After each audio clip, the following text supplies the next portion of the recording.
The day you walk into a car dealership and announce that you're paying cash is the exact moment the dealer knows he has you. And I don't mean that as a figure of speech. I mean that literally. The second those words leave your mouth, a completely different playbook gets activated behind the scenes. One that you were never supposed to know about. One that I ran for over 2 decades. And one that is specifically designed to make sure that the dealer walks away with more money than you ever thought you were giving him. I was on the other side of that desk for 28 years. I know every version of this system because I helped build it. And today, I'm going to pull back the curtain on every single layer of it. Because here's the thing that nobody is telling you. The cash buyer isn't losing because they're dumb. The cash buyer is losing because they're honest. They were taught their whole life that cash is king, that walking into a dealership with money in hand, or a bank draft, or a check from your credit union gives you the ultimate leverage. And that idea, that cash is power, isn't entirely wrong. But the way that most people use it, the way they announce it at the wrong moment, turns what should be their greatest weapon into the biggest gift they could ever hand a dealer. And the dealer is counting on that. He has been counting on that for decades. So before you walk into another dealership, before you call one, before you even think about test driving a vehicle, you need to understand exactly how this system works, because once you see it, you cannot unsee it.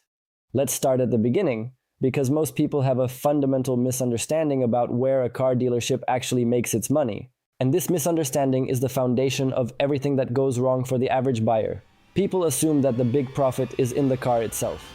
The sticker, the MSRP, the negotiation on the price of the vehicle, they think that's where the game is being played. And yes, there is profit built into the front end of a car deal, but the front end is not where dealerships get rich. The front end is just the appetizer. The real money, the money that pays for those glass showrooms and those TV commercials and those massive bonuses for the finance managers, that money is made in the back office. It's made in the finance and insurance office, which the industry calls the F&I office. And that room is where the magic trick happens. That room is where your money disappears and you never even feel it leaving. Here's how it works when you finance through a dealership. When you apply for financing, the bank or lender reviews your credit and approves you at what is called the buy rate. Think of the buy rate as the actual interest rate that the bank is willing to accept. Let's say your credit is solid and the bank approves you at 5%. Now the finance manager knows that number. You do not. So the finance manager comes to you and says, "Congratulations! You've been approved at 7%. You think you're getting a deal. You think this is better than you expected. And you sign. What just happened is that 2% difference between what the bank approved you at and what you were told, that spread goes directly into the dealer's pocket. Not a portion of it. All of it. And it doesn't happen once. It happens every single month for the entire life of that loan. That is called the rate markup, or the dealer reserve, and it is completely legal, completely invisible. And it happens to nearly every single financed buyer in America every single day. Now let me put a real number on that so this stops being abstract and starts feeling like what it actually is, which is money being taken out of your wallet. Take a $35,000 vehicle. Finance it over 60 months. At a 3% markup above the buy rate. That spread, that hidden dealer markup, adds up to somewhere in the neighborhood of $2,800 in additional finance charges over the life of the loan. That's $2,800 that you paid, that you never consented to paying, that never appeared as a line item anywhere in your paperwork, because it doesn't have to. It disappears inside your monthly payment. The payment goes up by a number small enough that most people shrug and accept it, and the dealer collects thousands of dollars that you didn't even know you were handing over. That's just the first mechanism. That's just the first layer, and we haven't even gotten to the part that should make your blood boil. So now you understand how the back office works when you finance. Good. Now let's talk about what happens when you don't finance. What happens when you walk in and you announce that you are a cash buyer? Because this is where most people think they're making a power move, and this is actually where the dealer starts smiling. When you walk in and say those words, "I'm paying cash," what you have just told the finance manager sitting in the back office is that he is going to make $0 on your deal from financing. You didn't gain power. You eliminated an entire profit center, and you did it before the negotiation even started. You handed the dealer the one piece of information that changes everything about how they're going to handle you. And they are not going to handle it by giving you a better deal. They are going to handle it by finding the money somewhere else. Here is exactly how that plays out, step by step. because I've sat in those rooms and I've been part of those conversations, and I know precisely what happens the moment that salesperson walks back to the sales manager and says, cash buyer on lot 3. The first thing that changes is the number that gets sent back to you. Not officially, not on paper, but the price that the manager decides to defend. The number they're willing to come down to. It shifts. It goes higher than it would have gone for a financing buyer. Because for a financing buyer, there's room to make money on the back end. For a cash buyer, the front end has to carry more of the weight. And I want you to understand that this is not a rogue dealer doing something unusual. This is standard operating procedure. This is strategy. It was strategy when I was part of it, and it is strategy today in stores all across the country. The second thing that happens is the fees begin to appear. And I want you to pay very close attention to this, because this is one of the most effective tools dealers use on cash buyers and one of the least talked about. Dealer preparation fees, administrative processing fees, cash handling fees. Documentation fees that are suddenly higher than they were 5 minutes ago. These fees are not illegal. In many states, dealers are allowed to charge documentation fees, but the amount of those fees and the number of them that appear on your deal can absolutely be manipulated. And cash buyers see more of these fees and higher versions of these fees because the finance office needs to recover its margin somewhere. If they can't get it from the rate markup, they will get it from fees. They will stack enough of them and make them sound legitimate enough that by the time you're sitting in that office signing paperwork, you've already accepted them without realizing what just happened. The fees blend into the total. They disappear into the out-the-door number, the same way the rate markup disappears into a monthly payment. You don't see it, you feel it later when you look back and realize the deal wasn't as clean as you thought it was. And then there's the third thing. The third thing is the one that should make you the angriest. Because unlike the markup and unlike the fees, this one crosses a line. This one isn't aggressive strategy or legal manipulation of pricing structures. This one is a flat-out lie. And some dealers tell it every single day. The script goes something like this. You announce you're paying cash. The salesperson or the finance manager comes back and says, I'm sorry, but we actually do require financing for all purchases. It's company policy, or it's a state requirement, or the bank just needs to run a quick credit check, and we'll set you up with a 90-day or 120-day loan that you can just pay off right away. They make it sound reasonable. They make it sound like a formality. And some buyers who trusted the person sitting across from them, buyers who didn't know any better, those buyers say okay, and they get put into a financing structure they never wanted, one that generates profit for the dealer in the exact way I just described. I need you to hear this clearly, and I need you to remember it. There is not a single state in the United States of America that requires a cash buyer to finance a vehicle. Not one. If a dealership tells you that you are legally required to finance, or that there is a state law mandating a credit check on a cash transaction, or that company policy requires you to take a short-term loan, they are lying to you. That is a misrepresentation. In the majority of states, that kind of misrepresentation in a commercial transaction qualifies as an unfair and deceptive trade practice. The Federal Trade Commission has been explicit on this point. Dealers cannot condition a cash sale on financing without clear and legitimate legal justification. There is no such justification. The only justification is profit, and that's not something you are required to subsidize. But here's the part that makes this particularly dangerous.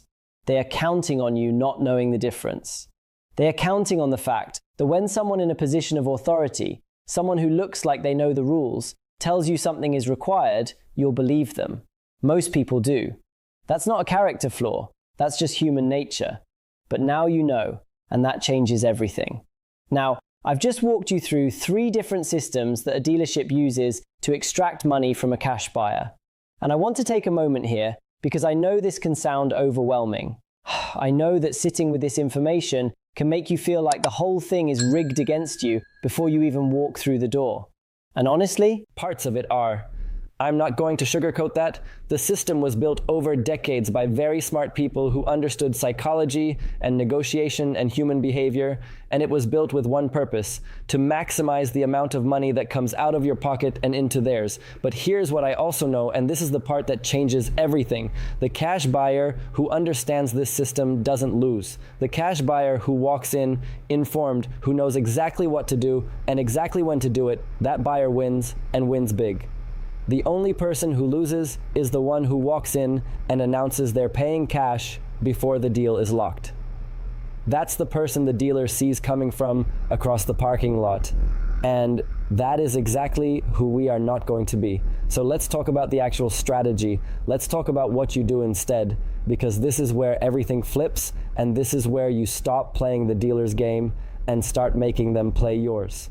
The first move is simple, and most people either don't know it or feel uncomfortable doing it, but you have to do it. When you walk into that dealership and a salesperson asks you, and they will ask you, it's one of the first things they're trained to establish. Whether you're planning to pay cash or finance, you do not answer that question honestly.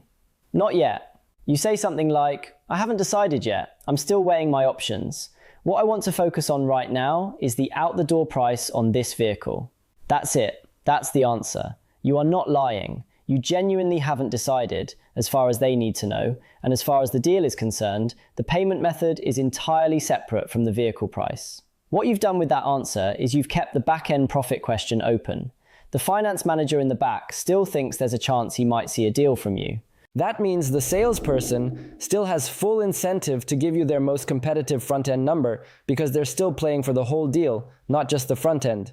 That single answer, I haven't decided yet, is worth potentially thousands of dollars by the end of the transaction. Now, step 2 is where most buyers fall apart, and it's not because they don't know the right answer. It's because the pressure inside that dealership is real, and it's constant, and it is professionally designed to wear you down. The goal of step 2 is to negotiate your absolute best out-the-door price before you move an inch toward the finance office. Out the door means everything. The vehicle price, the taxes, the title fees, the documentation fees, the dealer processing fee, any additional dealer markup that they've built into the sticker. Every single dollar that will leave your account needs to be on that paper before you agree to anything. And this number needs to be confirmed in writing or photographed on your phone or printed out and in your hand. Because that piece of paper is not just a record. That piece of paper is your weapon. It's your leverage. It's the thing that prevents everything that comes next from being renegotiated. And here's what I want you to understand about that moment when you finally have that number documented. When you eventually pull out that piece of paper, when a dealer sees that you came in with a printed quote, or that you photograph the agreed upon figures before you move, they know that you have done this before. They know that you understand the process. The element of surprise, the confusion and overwhelm that they count on cash buyers feeling, evaporates. And that psychological shift matters more than most people realize. You stop being a target, and you start being someone they need to respect across the negotiating table. Step 3 is the move that most dealers never see coming, and this is the part I love talking about. Because this is where everything you've built comes together. Once the price is completely locked in, once that out-the-door number is documented and confirmed and you have it in your possession, you get up, you start heading toward the finance office, and just before you get there, you stop. You pull the salesperson aside quietly, calmly, and you say, hey, I just want to let you know, I'm actually going to be paying cash for this today. Watch what happens next, and I want you to really watch it, because it is instructive. They're going to try to reopen the deal. They're going to come back and say the manager needs to reapprove the numbers. They're going to say there's a cash processing fee. They're going to walk back in with a revised sheet and hope that you don't notice the $300 or $400 that has quietly appeared somewhere in the itemization. Every version of this move has the same answer, and it's the same answer every single time. You hold up that documented price and you say, this is the number we agreed to. This is what I'm paying. Are we doing this deal today or not? Now, they will push back. They almost always push back. They'll try to introduce delays. They'll say they need to speak with a manager. They'll make you sit in that uncomfortable chair in the showroom for 20 minutes, hoping that the wait alone will make you more agreeable. Don't be more agreeable. Be patient. Be calm, be completely unmovable. Because here's the thing they will not tell you. A documented, agreed upon price is extremely difficult for them to walk back on, especially when you've made it clear that you are willing to walk out that door, get in your car, and go find another dealer who will honor that number. And you absolutely should be willing to do that. Willingness to walk away is not a bluff. It's not a negotiating tactic. It is the single most powerful position you can be in during any negotiation, but especially this one. The moment a dealer understands that you are genuinely prepared to leave, the entire dynamic of that conversation changes because they have already invested time in you. They've already run the numbers, and an imperfect deal is still better for them than no deal. They know it. you need to know it too. Here's something else I want to address directly, because I've heard from countless buyers who felt guilty about this strategy, who felt like they were being dishonest by not revealing their payment method up front. I understand that feeling. I really do. Most people who come in as cash buyers are honest people. They're transparent by nature, they believe in fair dealing, and they feel uncomfortable with anything that feels like they're playing games. So let me reframe this for you, because I think the framing matters. You are not deceiving the dealer. You are protecting information that is yours to protect. Your payment method is not their business until the moment it becomes relevant. You're not required by law, by ethics, or by common decency to hand someone information that they will use against you before you've even had a chance to sit down. The dealer isn't sharing his cost on the vehicle with you. The dealer isn't telling you the buy rate the bank approved you at. The dealer is not telling you that the documentation fee he quoted you is double what the dealer across town charges. Information asymmetry is built into this transaction by design. All you are doing is leveling the playing field slightly, and you are doing it in a way that harms no one, breaks no laws, and costs the dealer nothing except the manipulation profit they were counting on taking from you. There's also a version of this situation that I need to address for the people who are watching this and thinking, I already did it. I already walked in and announced I was paying cash. I already sat down and I think I paid more than I should have. First of all, you're not alone. This happens to intelligent, financially savvy people every day. The system is sophisticated. The people running it are trained. And being caught off guard by it doesn't say anything about your intelligence. What matters now is what you do going forward. And going forward, you have the knowledge that most buyers never get. Because most buyers never look under the hood of this process the way we've been doing today. I also want to talk about timing in a broader sense, because the timing of when you reveal your payment method is one piece of this, but the timing of when you shop matters too. End of the month, end of the quarter, end of the model year. These are periods when dealerships are under real pressure to hit manufacturer quotas, and that pressure works in your favor. Salespeople and managers who are 2 or 3 deals away from a bonus target are far more motivated to close a deal at a number they'd normally never accept. It doesn't change the strategy. You still don't reveal your payment method. You still lock the price before you move to finance. You still hold the documented number. But you add favorable timing on top of all that, and you've created a situation where the dealer has multiple reasons to close the deal on your terms instead of theirs. And let me say one final thing about the dealerships themselves, because I don't want you to walk away from this thinking that every dealer is a predator and every salesperson is your enemy. That's not what I believe, and it's not what I'm saying. Most salespeople are doing their jobs inside a system they didn't design. Most finance managers are following a playbook that was handed to them. The structure of how dealerships generate profit, the rate markups and the fee inflation, and the strategic information control, that's institutional, it's systemic. And knowing how it works doesn't mean you have to approach every dealer with hostility or suspicion. It means you approach every deal with clarity and preparation and the confidence that comes from understanding exactly what game is being played and how to play it better than the other side expects you to. The dealers are not afraid of cash. Let me be really clear about that. The dealers are not afraid of your bank draft or your check or your credit union payment. What they are afraid of is a cash buyer who knows exactly when to reveal it. Because those two things, a cash buyer who announces it up front and a cash buyer who reveals it after the price is locked, those are not the same person to the dealer. They are completely different negotiations. The first one, the person who announces it in the parking lot. The dealer sees them coming and the front-end price quietly rises and the fees multiply and the 90-day loan script gets activated. And by the time that buyer drives off the lot thinking they got a clean cash deal, the dealer has recovered every dollar he thought he was losing, and usually more. The second person, the one who negotiates as if they might finance, who documents the agreed price before moving to the office, who reveals their payment method at the last possible moment with written confirmation in hand and genuine willingness to walk. That person wins. Every time. Because the dealer cannot reopen a documented, agreed-upon number, and the dealer cannot manufacture urgency in someone who is fully prepared to leave. That is the system. Not separate tricks, not individual tips, one complete connected system. You stop playing by their rules, you start playing by yours, and the entire dynamic of the dealership shifts in your favor. The house wins when you play the house's game with the house's rules and without the house's information. Right now, you have the blueprint, now go use it. If you've recently bought a car, I want to hear from you. Go down to the comments and tell me what your experience was like. Tell me if any of this sounds familiar, because I guarantee it will. And if you're currently in the market, if you're getting ready to walk into a dealership, and you want someone who knows this system from the inside to sit down with you one-on-one and walk through your specific situation, the link is in the description. Last month alone, I helped one buyer save over $2,800 in a single 1-hour conversation. I know this works. I've seen it work from both sides of the table. Don't walk into that dealership alone when you don't have to. Hit like, subscribe, and I'll see you in the next one.